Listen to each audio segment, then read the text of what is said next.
तो आपका स्वागत है आज की कहानी में। तो आज की कहानी जो है वो है ईदगाह। आज छोटी ईद के मौके पर आज हम मुंशी प्रेमचंद की कहानी ईदगाह सुनेंगे। तो कहते हैं किसी ने अगर ईदगाह कहानी ईद पे ना सुनी तो भला क्या सुना। तो आइए शुरू करते हैं कहानी ईदगाह। रमजान के पूरे 30 रोजों के बाद ईद आई है। कितना मनोहर, कितना सुहावना प्रभाव है। वृक्षों पर अजीब हरियाली है, खेतों में कुछ अजीब रौनक है, आसमां पर कुछ अजीब लालिमा है। आज का सूर्य देखो कितना प्यारा है, कितना शीतल है, यानी संसार को ईद की बधाई दे रहा है। गांव में कितनी हलचल है, ईदगाह जाने की तैयारियां हो रही हैं। किसी के कुर्ते में बटन नहीं है तो पड़ोस के घर में सुई धागा लेने दौड़ा जा रहा है। किसी के जूते कड़े हो गए, उनमें तेल डालने के लिए तेली के घर भागा जाता है। जल्दी जल्दी बैलों को सानी पानी दे दें, ईदगाह से लौटते लौटते दोपहर हो जाएगी। 3 कोस का पैदल रास्ता, फिर सैकड़ों आदमियों से मिलना भेंटना, दोपहर के पहले लौटना असंभव है। लड़के सबसे ज्यादा खुश हैं। किसी ने एक रोजा रखा है, वो भी दोपहर तक, तो किसी ने वो भी नहीं। लेकिन ईदगाह जाने की खुशी उनके हिस्से की चीज है। रोजे बड़े बूढ़ों के लिए होंगे, इनके लिए तो ईद है। रोज ईद का नाम रखते थे, आज वो आ गई। अब जल्दी पड़ी है कि लोग ईदगाह क्यों नहीं चलते। इन्हें गृहस्थी चिंताओं से क्या प्रयोजन। सेवइयों के लिए दूध और शक्कर घर में है या नहीं, इनकी बला से ये तो सेवइयां खाएंगे। वो क्या जाने कि अब्बा जान क्यों बदहवास चौधरी कायम अली के घर दौड़े जा रहे हैं। उन्हें क्या खबर कि चौधरी आंखें बदल ले तो ये सारी ईद मुहर्रम हो जाए। उनकी अपनी जेबों में तो कुबेर का धन भरा हुआ है। बार बार जेब से अपना खजाना निकाल कर गिनते हैं और खुश होकर फिर रख लेते हैं। महमूद गिनता है, 1 2 12, उसके पास 12 पैसे हैं। मोहसिन के पास 1 2 3 8 9 15 पैसे हैं। इन्हीं अनगिनत पैसों में अनगिनत चीजें लाएंगे, खिलौने, मिठाइयां, बिगुल गेंद, जाने क्या क्या। और सबसे ज्यादा खुश है हामिद, वो 4-5 साल का गरीब सूरत दुबला पतला लड़का, जिसका बाप गत वर्ष हैजे की भेंट हो गया और मां न जाने क्यों पीली होती होती एक दिन मर गई। किसी को क्या पता कि बीमारी क्या है। कहती तो कौन सुनने वाला था। दिल पर जो कुछ बीतती थी वो दिल में ही सहती थी, और जब न सहा गया तो संसार से विदा हो गई। अब हामिद अपनी बूढ़ी दादी अमीना की गोद में सोता है और उतना ही खुश है। उसके अब्बा जान रुपए कमाने गए हैं, बहुत सी थैलियां लेकर आएंगे। अम्मी जान अल्लाह मियाँ के घर से उसके लिए बड़ी अच्छी अच्छी चीजें लाने गई है, इसलिए हामिद खुश है। आशा तो बड़ी चीज है, और बच्चों की आशा, उनकी कल्पना तो राई का पर्वत बना लेती है।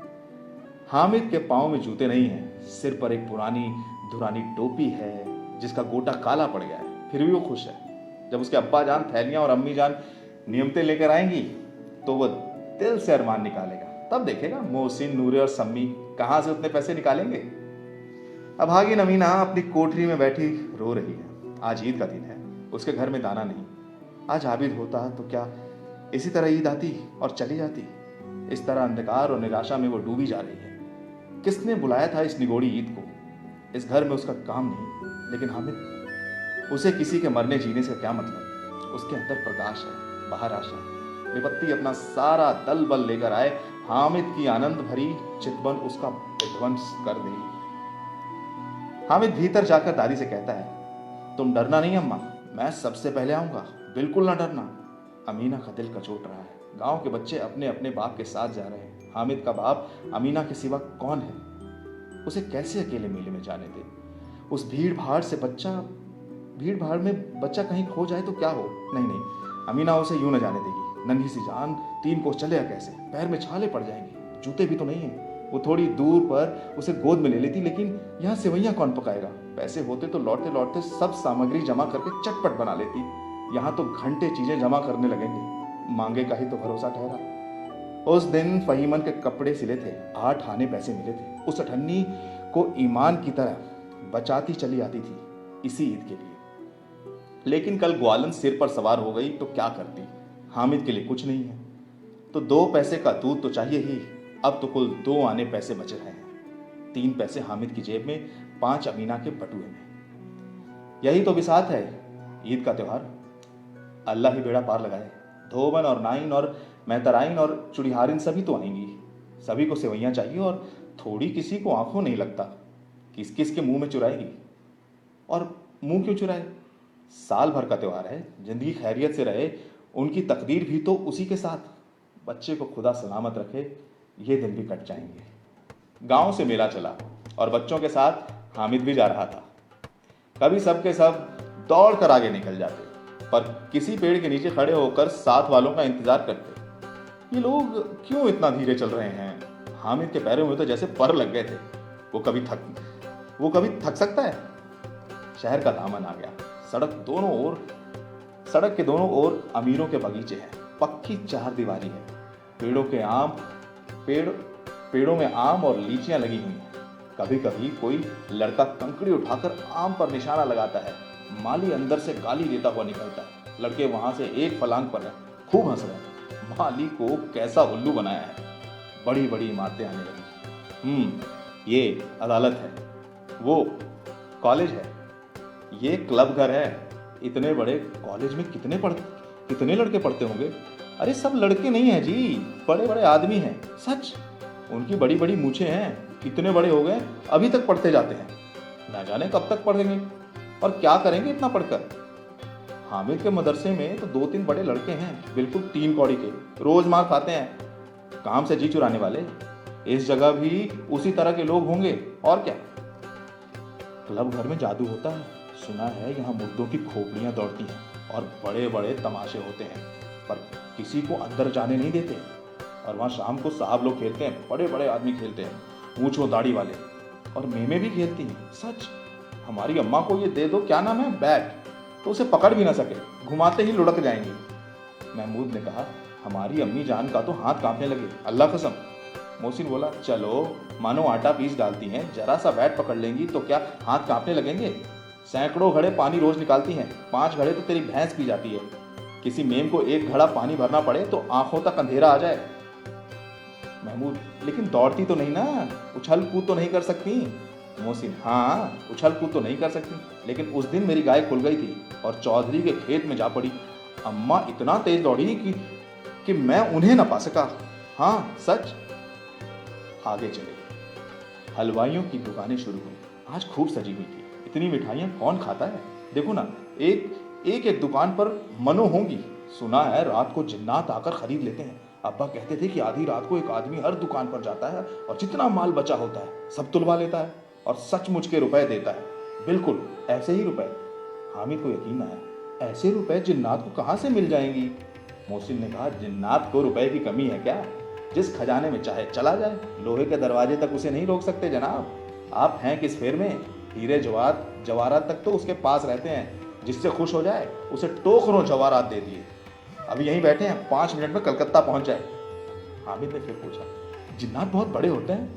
मोहसिन, एक सिर आसमान के बराबर होता है जी। जमीन पर खड़ा हो जाए तो उसका सिर आसमान से जा लगे, मगर चाहे तो एक लोटे में घुस जाए।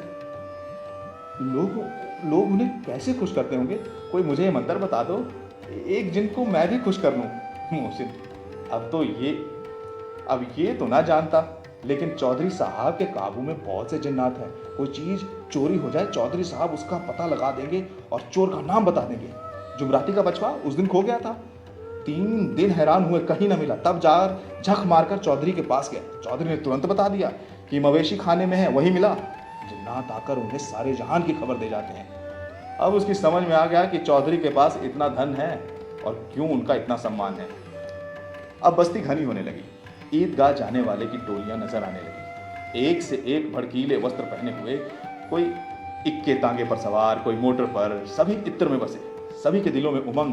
ग्रामीणों का एक छोटा सा दल अपनी विपन्नता से बेखबर, संतोष और धैर्य में मग्न चला जा रहा था। बच्चों के लिए नगर की सभी चीजें अनोखी थी। जिस चीज की ओर ताकते तो ताकते ही रह जाते और पीछे से हॉर्न की आवाज होने पर भी न चलते। हामिद तो मोटर के नीचे आते जाते बचा। सहसा ईदगाह नजर आई। ऊपरी इमली के घने वृक्षों की छाया है, नीचे पक्का फर्श है जिस पर जाजम बिछा हुआ है और रोजदारों की पंक्तियां एक के पीछे एक न जाने कहां तक चली गई हैं, पक्की जगत के नीचे तक, जहां जाजम भी नहीं है। नए आने वाले आकर पीछे की कतार में खड़े हो जाते हैं। आगे जगह नहीं है, यहाँ कोई धन और पद नहीं देखता। इस्लाम की निगाह में सब बराबर हैं। इन ग्रामीणों ने भी वजू किया और पिछली पंक्ति में खड़े हो गए। कितना सुंदर संचालन है, कितनी सुंदर व्यवस्था है। लाखों सिर एक साथ सजदे में झुक जाते हैं और फिर सब एक साथ खड़े हो जाते हैं। एक साथ झुकते हैं और फिर एक साथ खड़े हो जाते हैं, एक साथ झुकते हैं और एक साथ खड़े हो जाते हैं। कई बार यही प्रक्रिया होती है, जैसे बिजली की लाखों बत्तियां एक साथ प्रदीप्त हों और एक साथ बुझ जाएं। नमाज खत्म हो गई, लोग आपस में गले मिल रहे हैं, तब मिठाई और खिलौने की दुकान पर धावा होता है। ग्रामीणों का ये दल इस विषय में बालकों से कम उत्साही नहीं है। ये देखो, हिंडोला का पैसा देकर चढ़ जाओ, कभी आसमान पर जाते हुए मालूम होंगे, कभी जमीन पर गिरते हुए। ये चरखी है, लकड़ी के हाथी, घोड़े, ऊंट और घड़ों में लटके हुए हैं। एक पैसा देकर बैठ जाओ और 25 चक्कर का मजा लो। महमूद और मोहसिन और नूरे और समी इन घोड़ों और ऊंटों पर बैठते हैं। हामिद दूर खड़ा है, 3 ही पैसे तो हैं उसके पास। अपने कोष का 1/3 सा जरा सा चक्कर खाने के लिए नहीं दे सकता। सब चरखियों से उतरते हैं, अब खिलौने लेंगे। उधर दुकानों की कतार लगी है, तरह तरह के खिलौने हैं। सिपाही और गुजरिया, राज की ओर वकी, विश्ती और धोबिन और साधु। वाह, कतई सुंदर खिलौने हैं ना। महमूद सिपाही लेता है, खाकी वर्दी और लाल पगड़ी वाला, कंधे पर बंदूक रखे हुए मालूम होता है कि अभी कयावत चला आ रहा है। मोहसिन को भिश्ती पसंद आया, कमर झुकी हुई और ऊपर मशाक रखे हुए, मशक का मुंह एक हाथ से पकड़े हुए, कितना खुश है, शायद कोई गीत गा रहा है। नूरे को वकील से प्रेम हो, कैसी विधता है उसके मुख पर। काला चोगा, नीचे सफेद अचकन, अचकन के सामने की जेब में खड़ी सुनहरी जंजीर, एक हाथ में कानून का पौथा लिए हुए, मालूम होता अभी किसी अदालत से जिरह या बहस किए चला आ रहा है। ये सब 2-2 पैसे के खिलौने हैं। हामिद के पास कुल 3 पैसे हैं। इतने महंगे खिलौने वो कैसे ले? खिलौने कहीं हाथ से छूट पड़े तो वो चूर हो जाए, जरा पानी पड़े तो सारा रंग धुल जाए। ऐसे खिलौने लेकर वो क्या करेगा, किस काम के? मोहसिन कहता है, मेरी भिश्ती रोज पानी दे जाएगा सांझ सवेरे। महमूद कहता है, और मेरा सिपाही घर का पहरा देगा, कोई चोर आएगा तो फौरन बंदूक से फैर कर देगा। नूरे, और मेरा वकील खूब मुकदमा लड़ेगा। सम्मी, और मेरी धोबिन रोज कपड़े धोएगी। हामिद खिलौनों की निंदा करता है, मिट्टी के ही तो है, गिरे तो चकनाचूर हो जाएं। लेकिन ललचाई हुई आंखों से खिलौनों को देख रहा है और चाहता है कि जरा देर के लिए उन्हें हाथ में ले सकता। उसके हाथ अनायास ही लपकते हैं, लेकिन लड़के इतने त्यागी नहीं होते हैं, विशेषकर जब अभी नया शौक हो। हामिद ललचाता रह जाता है। खिलौनों के बाद मिठाइयाँ आती हैं। किसी ने रेवड़ियाँ ली हैं, किसी ने गुलाब जामुन, किसी ने सोहन हलवा। मजे से खा रहे हैं। हामिद बिरादरी से पृथक है। अब आगे के पास 3 पैसे हैं, क्यों नहीं कुछ लेकर खाता? ललचाई आंखों से सबक की ओर देखता है। मोहसिन कहता है, हामिद रेवड़ी ले जा, कितनी खुशबूदार है।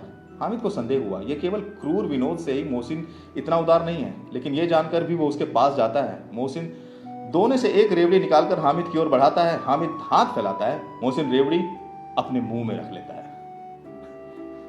महमूद, नूरे और सम्मी खूब तालियां बजाकर हंसते हैं। हामिद खिसिया जाता है। मोहसिन, अच्छा अब की जरूर देंगे हामिद, अल्लाह कसम, ले जा। हामिद, रखे रखो, क्या मेरे पास पैसे नहीं हैं? सम्मी, 3 ही तो पैसे हैं, 3 पैसे में क्या क्या लोगे? महसूद, हमसे गुलाब जामुन ले जाओ। हामिद, मोहसिन बदमाश है, लो ना। मिठाई कौन सी बड़ी नेमत है, किताब में इसकी कितनी बुराइयां लिखी हैं। मोहसिन कहता है, लेकिन दिल में तो कह रहे होगे कि मिले तो खा लें, अपने पैसे क्यों नहीं निकालते? इसे समझते हैं इसकी चालाकी। जब हमारे पैसे खर्च हो जाएंगे ना, तो हमें ललचा ललचा कर खाएगा। मिठाइयों के बाद कुछ दुकानें लोहे की चीजों की आई, कुछ गिलट और कुछ नकली गहनों की। लड़कों के लिए यहाँ कोई आकर्षण ना था, वो सब आगे बढ़ जाते हैं। हामिद लोहे की दुकान पर रुक जाता है। कई चिमटे रखे हुए हैं। उसे ख्याल आया कि दादी के पास चिमटा नहीं है। तवे से रोटियां उतारती हैं तो हाथ चल जाता है। अगर वो चिमटा ले जाकर दादी को दे दे तो वो कितना खुश होंगी, फिर उनकी उंगलियां कभी न चलेंगी। घर में एक काम की चीज हो जाएगी। खिलौने से क्या फायदा, व्यर्थ में पैसे खराब होते हैं। फिर तो खिलौने को कोई आंख उठाकर नहीं देखता। ये तो घर पहुंचते पहुंचते टूट फूट कर बराबर हो जाएंगे। चिमटा कितने काम की चीज है। रोटियां तवे से उतार लो, चूल्हे में सेक लो, कोई आग मांगने आए तो झटपट चूल्हे से आग निकालकर उसे दे दो। अम्मा बेचारी को कहाँ फुर्सत है कि बाजार आए, और इतने ही पैसे कि कहाँ मिलते हैं। रोज हाथ जला लेती हैं। हामिद के साथी आगे बढ़ गए। सबील पर सबके सब शरबत पी रहे थे। देखो सब कितने लालची हैं, इतनी मिठाइयाँ ली, मुझे किसी ने एक भी ना दी। उस पर कहते हैं कि मेरे साथ खेलो, ये मेरा काम करो। अब अगर किसी ने कोई काम करने को कहा तो पूछूंगा, खाएं मिठाइयाँ। आप मुंह सड़ेगा, फोड़े फुंसियाँ निकलेंगी, आप ही जवान चटेरी हो जाएगी, तब घर से पैसे चुराएंगे और मार खाएंगे। किताब में झूठी बातें थोड़ी लिखी हैं, मेरी जवान क्यों खराब होगी? अम्मा चिमटा देखते ही दौड़कर मेरे हाथ से ले लेंगी और कहेंगी मेरा बच्चा अम्मा के लिए चिमटा लाया है, कितना अच्छा लड़का है। इन लोगों ने खिलौने पर कौन इन्हें दुआएं देगा? उसने दुकानदार से पूछा, ये चिमटा कितने का है? दुकानदार ने उसकी ओर देखा और कोई आदमी साथ न देखकर, तुम्हारे काम का नहीं है जी, बिकाऊ है कि नहीं? बिकाऊ क्यों नहीं है और यहाँ क्यों लाद लाए हैं? तो बताते क्यों नहीं कि कितने पैसे का है? 6 पैसे लगेंगे। हामिद का दिल बैठ गया। ठीक ठीक 5 पैसे लगेंगे, लेना हो लो, नहीं तो चलते बनो। हामिद ने कलेजा मजबूत करके कहा, 3 पैसे लोगे? ये कहता हुआ वो आगे बढ़ गया कि दुकानदार की घुड़कियां ना सुने, लेकिन दुकानदार ने घुड़कियां नहीं दी, बुलाकर चिमटा दे दिया। हामिद ने उसे इस तरह कंधे पर रखा मानो बंदूक है और शान से अकड़ता हुआ संगियों के पास गया। जरा सुनो, सबके सब क्या क्या कह रहे थे? मोहसिन ने हंसकर कहा, ये चिमटा क्यों लाया पगले, इससे क्या करेगा? हामिद ने चिमटे को जमीन पर पटक कर कहा, जरा अपना फिश्ती जमीन पर गिरा दो, सारी पसलियां चूर चूर हो जाएंगी बच्चे की। महमूद बोला, तो ये चिमटा कोई खिलौना है? क्यों खिलौना नहीं है? अभी कंधे पर रखा बंदूक हो गई, हाथ में लिया तो फकीर का चिमटा हो गया। चाहूं तो इसे मजीरे का काम ले सकता हूं। एक चिमटा जमा दूं तो तुम लोगों के सारे खिलौनों की जान निकल जाए। तुम्हारे खिलौनों में कितना ही जोर लगाएं, मेरे चिमटे का बाल भी बांका नहीं कर सकते। मेरा बहादुर शेर है चिमटा। समी ने खंजरी ली और प्रभावित होकर बोला, मेरी खंजरी से बदलोगे? 2 आने की है। हामिद ने खंजरी की ओर उपेक्षा से देखा। मेरा चिमटा चाहे तो तुम्हारी खंजरी का पेट फाड़ डाले, बस एक चमड़े की झिल्ली लगा दी, ढप ढप बोलने लगी। जरा सा पानी लग जाए तो खत्म हो जाए। मेरा बहादुर चिमटा आग में, पानी में, आंधी में, तूफान में बराबर डटा खड़ा रहेगा। चिमटे ने सभी को मोहित कर लिया। अब पैसे किसके पास धरे हैं? फिर मेले से दूर निकल आए हैं। 9 कब के बज गए? धूप तेज हो रही है, घर पहुंचने की जल्दी हो रही है। बाप से जिद भी करे तो चिमटा नहीं मिल सकता। हामिद है बड़ा चालाक, इसलिए बदमाश ने अपने पैसे बचा रखे थे। मोहसिन ने एड़ी चोटी का जोर लगाकर कहा, अच्छा पानी तो नहीं भर सकता ना? तो हामिद ने चिमटे को सीधा खड़ा करके कहा, भिश्ती को एक डंडा बताएगा तो दौड़ा हुआ पानी लेकर उसके द्वार पर छिड़कने लगेगा। मोहसिन परास्त हो गया, पर महमूद की कुबूक पहुंचाई। अगर बच्चे पकड़ जाए तो अदालत में बंधे बंधे फिरोगे, तब तो वकील साहब के पैरों पड़ोगे। हामिद इस प्रबल तर्क का जवाब ना दे सका, तो उसने पूछा, हमें पकड़ने कौन आएगा? नूरे ने अकड़कर कहा, ये सिपाही बंदूक वाला। हामिद ने मुंह चिढ़ाकर कहा, ये बेचारे हम बहादुर रुस्तम हिंद को पकड़ेंगे? अच्छा लाओ, अभी जरा कुश्ती हो जाए, एक सुस्त देकर दूर से भागेंगे। पकड़ेंगे क्या बेचारे? मोहसिन को नई चोट सूझ गई। तुम्हारे चिमटे का मुंह रोज आग में जलेगा। हामिद ने तुरंत जवाब दिया, आग में बहादुरी कूदते हैं जनाब। तुम्हारे वकील, सिपाही और भिश्ती लैडियों की तरह घर में घुस जाएंगे।